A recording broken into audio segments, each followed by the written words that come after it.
본주의 해명. 저 만치 아래로 바닥이 보일 듯이 맑은 물이 바람에 너울을 일으키며 부평철을 이리저리 흔든다. 그 주변으로는 수초들이 수북하게 들로 쳐져 있고 한쪽으로는 둘레가 30여 미터는 좋게 넘을 만한 둥구나무가 운치를 더해주고 있다. 그런데 그 밑엔 그늘보다 더 어두운 표정을 하고 있는 신선들이 서성이고 있다. 특히 숨은 선사의 낯빛이 심히 일그러져 있다. 그래도 열꽃이 많이 수그러든 것이 위험한 고비는 넘긴 듯하다. 아버지는 쪼그려 앉아 바닥에 누워있는 누군가를 연신 쳐다보고 있고 형들은 주변에 둥둥 떠서 마치 새라도 된 것처럼 비상을 즐기고 있다. 옥황은 조용히 내려와서 아버지 옆에 쪼그려 앉았다. 누워있는 자는 대주였고 그 옆엔 의선으로 보이는 노인이 특수한 치료 성분이 묻어있는 천을 대주의 얼굴과 단전에 붙이고는 손가락 굵기의 쇠꼬챙이를 몸 구석구석으로 찔러 넣고 있었다. 쇠꼬챙이들은 몸속으로 빨려 들어가면서 푸른 액체로 변했다. 아마 몸 안의 열기를 식혀주는 일종의 진화제인 것 같았다. 노인은 대주의 얼굴을 덮고 있는 천을 벗기고는 그의 기색을 면밀히 살폈다. 그러곤 다시 단전에 놓인 천을 긋고는 한숨을 길게 뽐는 것이다. 수문이 두 눈을 동그랗게 말자 의사는 간곡한 어조로 환자를 고치지 못해 미안하다는 말을 남겼다. 어느 정도의 내상이면 기대를 가져볼 수 있지만 대조의 정세는 그 한도를 크게 넘어 생사에 관계된, 그러니까 명맥소관의 상태에 있다는 것이다.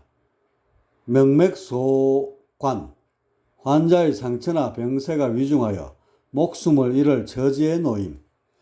이때 옥황이 대주에게 다가섰다. 혜송은 막내가 나타나는 것을 보자 머리에 인 커다란 바윗돌을 내려놓은 것처럼 가슴이 후련해졌다. 그런데 그를 두르고 있던 빛이 더욱 세졌고 이제 눈이 부셔서 실눈을 뜨지 않고서는 쳐다볼 수 없었다. 이런 옥황의 몸에서 뿜어져 나오는 천광은 수문이나 의선을 놀라게 하기에 충분했고 특히 의선은 넙죽 엎드려 절까지 올리는 것이었다. 이런 주변의 반응에도 아랑곳하지 않고 옥황은 대주라는 그림을 묵묵히 바라보았다. 단전의 한쪽이 깨져서 기운의 수축과 팽창이 제대로 이루어지지 않고 있다. 특히 뇌리엔 화기가 꽉 들어찬 데다 주변의 기맥까지 크게 손상되어 회복될 기미가 보이지 않는다. 이런 지경이면 정신활동을 한다는 것 자체가 불가능하고 수고스럽지만 인간으로 다시 태어나야만 한다. 대주라는 개체의 사망 선고인 셈이다. 허나 옥황은 대주라는 개체로 존속하고 싶어하는 그의 미세한 울림을 느낄 수 있었다. 그건 실로 살려달라는 외침과도 같은 거였고 옥황은 그런 대주를 마음으로 꼭 안았다. 그러면서 대주를 바라보자 그의 몸 구석구석이 좀 더 훤히 보였다. 단전으로부터 이어져 나온 전체 기맥의 세밀한 부분까지 드러났는데 다행히 미세한 기맥들이 짓밟힌 지렁이처럼 꿈틀대고 있고 단전도 생명의 불씨가 개미 궁둥짝만큼은 붙어 있었다. 생명의 불씨를 되살릴 수 있다고 여겼는지 옥황은 한 손을 단전에 대고 다른 한 손을 대주의 인당에 대었다. 그리고 대주와의 벽을 허물고 일체가 되는 그림을 그렸다. 대주의 몸속으로 자신이 들어가 하나의 기운으로 어우러지는 그림을 떠올린 것이다. 한 몸이 되어 대주를 자신의 몸으로 싣자, 자신의 몸으로 삼자 그의 아픈 구석이 고스란히 전해왔고 이에 부응하여 고통을 없애려는 단전의 자정작용이 일어났다. 그렇게 몇 분이 지나자 전이 된 옥황의 몸이 씻은 듯이 나아졌다. 동시에 대주의 몸도 회복되어 단전이 들쭉날쭉 박동을 시작했고 시들었던 기맥들도 되살아나 기운을 전신으로 퍼나르게 되었다. 에너지가 돌기 시작하자 머리에 차있던 화기가 썰무처럼 빠져나갔고 어느 시점에 대주의 두 눈이 번쩍 떠졌다. 대주의 눈에 처음으로 비친 건 오묘한 빛을 내는 태양이었다. 눈이 부셔 새우 눈을 뜨고 바라보자 그 속에 이목구비가 보이는데 그게 다름 아닌 옥황이었다. 깜짝 놀란 대주는 허리를 고추 세우고는 자신을 지켜보는 시선들을 의식했는지 눈살을 찌푸리며 입술을 움직여댔다. 나들 위해서 뭐 하는 것이오? 뭐 구경이라도 났소? 대주 고유의 거친 억양이 나오자 그의 정신이 온전히 돌아왔다며 다들 환열색이 되었다. 그런데 대주의 회색 못지않게 수문과 해송 그리고 의선을 비롯한 대주의 제자들은 옥황의 존재에 대해 강한 의구심을 떨칠 수 없었다. 그도 그럴 것이 그의 몸에서 뻗치는 휘황한 빛의 정체는 무엇이며 또한 이곳 선계에서 가장 명망 높은 의선도 손 놓은 대주의 병세를 어떻게 일시에 치유했는지 의문투성이었던 것이다. 대주선사 몸은 좀 괜찮은 것이오? 수문이 대주의 두 손을 꼭 잡고 말을 건넸다. 그는 자신이 대주의 자존심을 부추겨 위험에 빠뜨리겠다며 여간 자책한 것이 아니었다. 혹시라도 그가 인도 환생하게 되면 그 죄업을 평생 갚아야 한다며 가슴을 옥죄고 있던 터였기에 대주의 기사회생이 얼마나 다행인지 모를 일이었다. 그 무슨 말을 하는 것이오? 이 대주가 어디 다치기라도 했단 말이오? 괜찮으면 되었소. 낮잠을 잠시 잔 것을 가지고 뭔 홀거들갑들이오. 아, 그러고 보니 우리 아직 숙제를 풀지 않았구려. 이제 좀 쉬었으니 청계 구경이나 다시 한번 가보는 게 어떻겠소? 대주가 주변을 의식해서 다시금 청계 이야기를 꺼내들자 수문은 기겁하지 않을 수 없었다.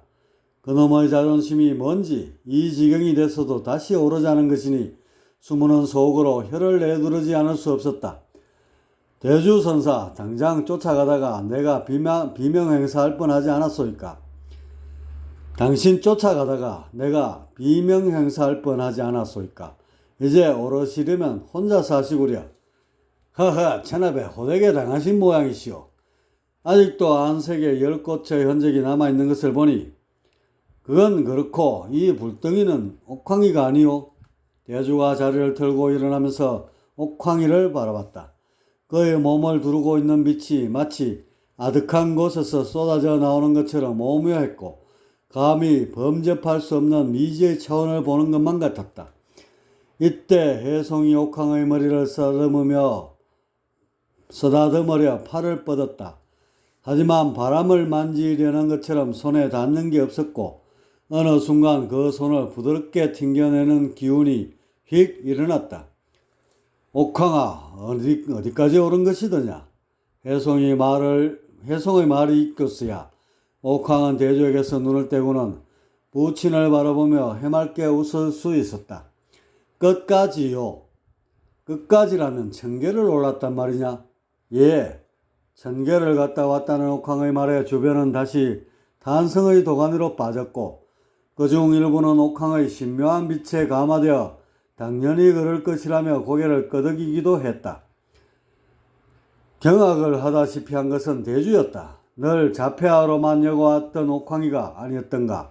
그런 모자란 아이가 천계를 올랐다는 것이 도저히 믿어지지가 않았다. 하지만 자신이 한계점에 걸려 허덕일 때 깃털처럼 가볍게 오르던 옥황의 모습을 떠올리자 사실임을 부정할 도리가 없었다.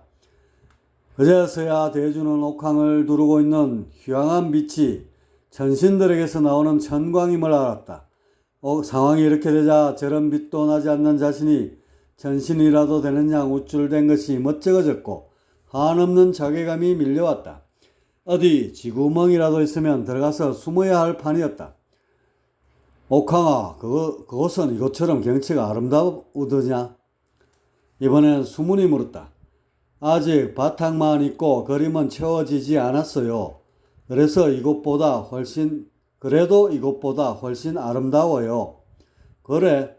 그렇다면 너는 이제 그곳에서 살아야 되는 것이냐? 그래야 되는데 그곳에 그림을 그리려면 물감이 필요해요. 우선 그것을 구해야 돼요. 물감?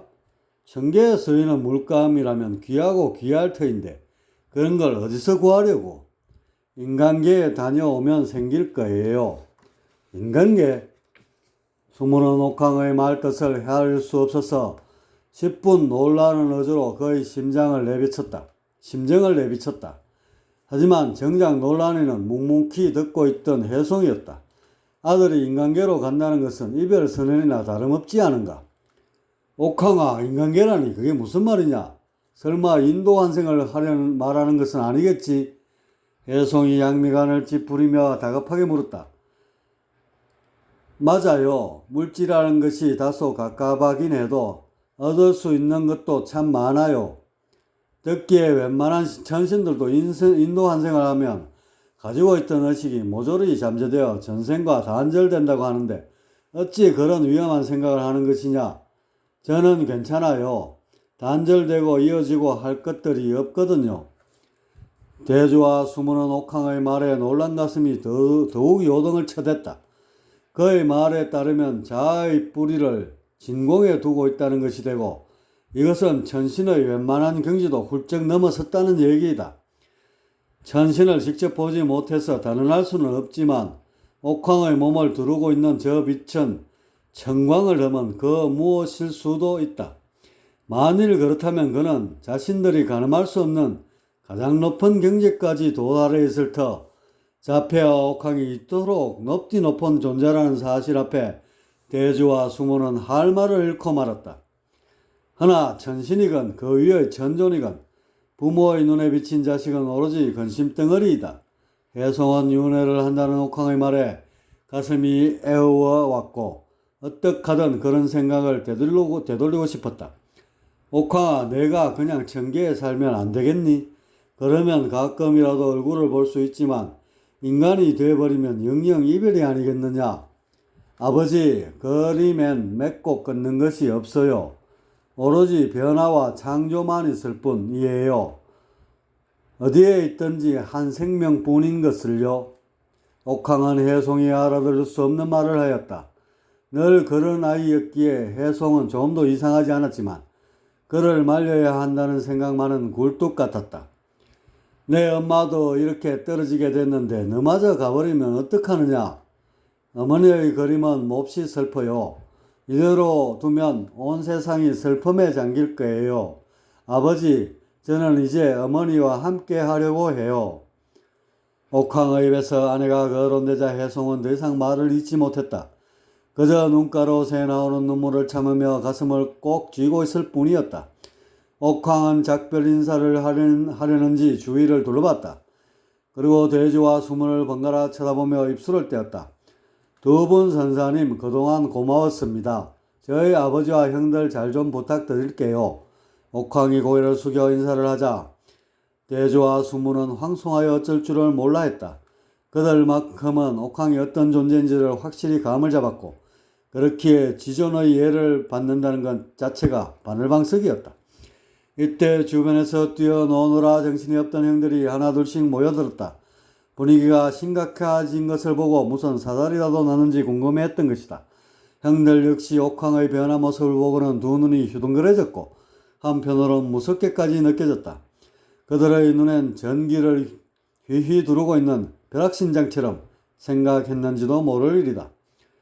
옥황은 그렇게 형들에게 일일이 작별 인사를 건넸고 그들의 성정에 맞는 화두를 하나씩 던져줬다. 이를테면 큰형은 무술에 소질이 있고 둘째 형은 선도에 탁월하고 셋째 형은 도학을 연구하면 좋겠다는 말인데 지금의 그들로서는 그 뜻을 인지하기 어려웠다.